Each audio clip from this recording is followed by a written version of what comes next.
Hi, Dr. Marianne here. This is Little Red Riding Hood, and it's book 4 about the letter A. And I'm going to share my screen so you could see the story, how it appears in the Read, Write, and Listen book. And I'm going to start reading. Once upon a time, there was a little girl who was so sweet that everyone loved her. Most of all, she was loved by her grandmother, who had once made her granddaughter a red velvet cloak with a hood. Because the little girl always wore it, she was called Little Red Riding Hood. "Come, Little Red Riding Hood," said her mother one morning. "Grandmother's not feeling well, and I want you to go cheer her up." She gave Red Riding Hood a cake and a bottle of wine in a basket. "Walk quickly," said the mother, "and don't wander off the path in the woods. If you should trip and break the bottle, the cake will be spoiled. Then there will be no wine for grandmother. And when you get to grandmother's house, don't forget to say good morning nicely instead of staring all about." "Yes, mother," said Little Red Riding Hood. "I promise to do as you say." Then Little Red Riding Hood hurried on her way. Now, grandmother lived deep in the woods, about a half-hour's walk from the village. Just as Red Riding Hood entered the woods, she met a hungry wolf. But since she did not know what a wicked animal he was, she was not frightened at all. "Good morning, Little Red Riding Hood," said the wolf. "Good morning to you, wolf," she answered. "Where are you off so early?" asked the wolf. "To my grandmother's," said Little Red Riding Hood. "What are you carrying in your basket?" he asked. "Some cake and some wine," she said. Grandmother's not feeling well, and they will make her stronger." "Where does grandmother live?" asked the wolf slyly. "Just a bit further in the woods," said Little Red Riding Hood. "Her house stands under the 3 big oak trees. Surely you must know it." The wolf thought to himself, "That tender young child would make a delicious breakfast, much better than an old woman. I must be crafty and catch both of them." The wolf walked along at Red Riding Hood's side. "Just look at the pretty flowers," he said, "and hear how sweetly the birds are singing.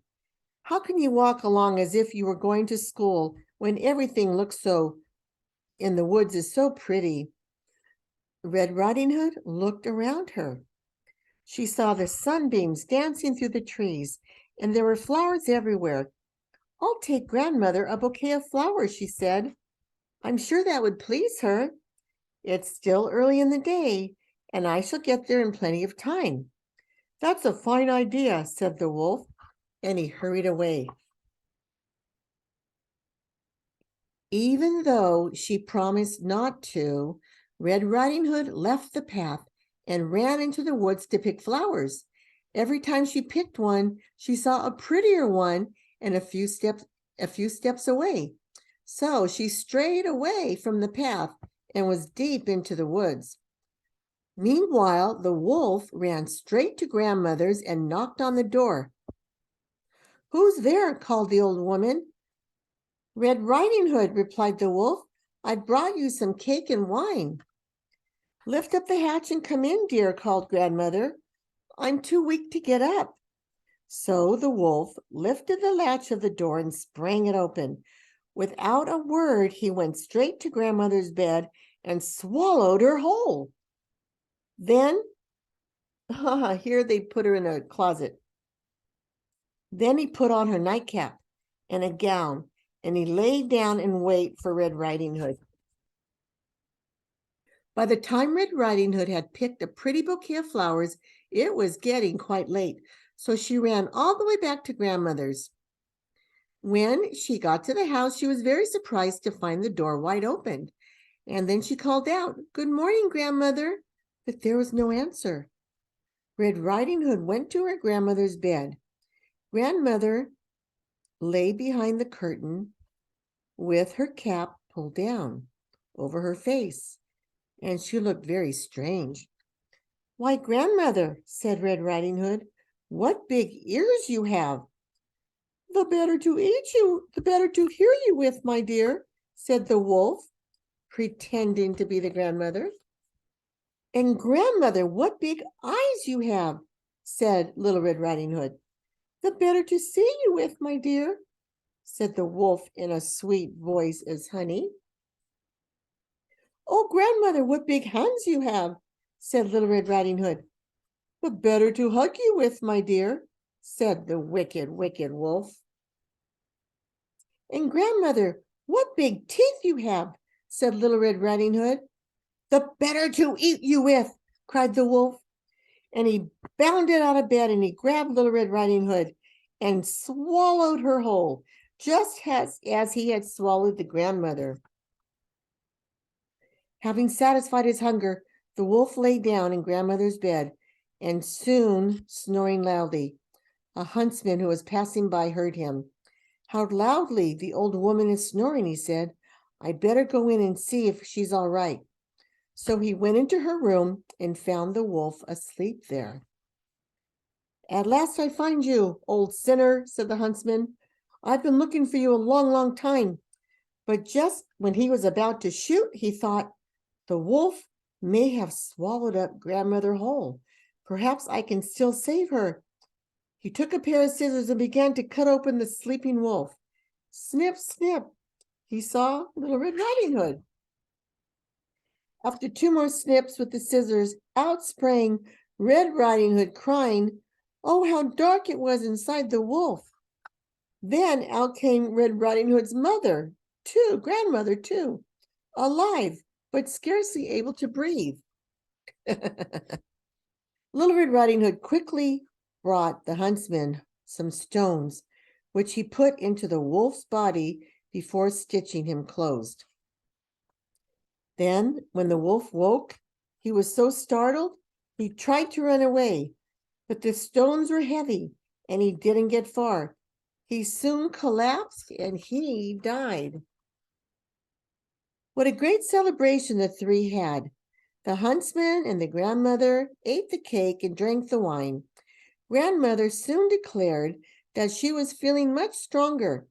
As for Little Red Riding Hood, she promised never to wander off the path in the woods again. This time she kept her promise, and she lived happily ever after. So again, this is our comprehension for video 4, book 4. Let's turn the page to see what questions were asked. So in this story, I'm going to put this right here so you know where it is. Go to the pinwheel. Who was the first, who do we first see in the story? We first see the grandmother. Well, you compare it, the huntsman or the grandmother, we first see the grandmother. So where did Goldilocks find the fox when she looked for grandmother? The wolf was in the bed. She also saw the wolf on the road, but you could ask in the woods, you could say, what happened second? So first, Goldilocks saw the wolf here, then she saw the wolf there. So the story says the wolf ate the grandma, but this story, the picture shows the grandma was put in the closet. So did Goldilocks find the grandmother in the closet or on the bed? And we circle in the closet.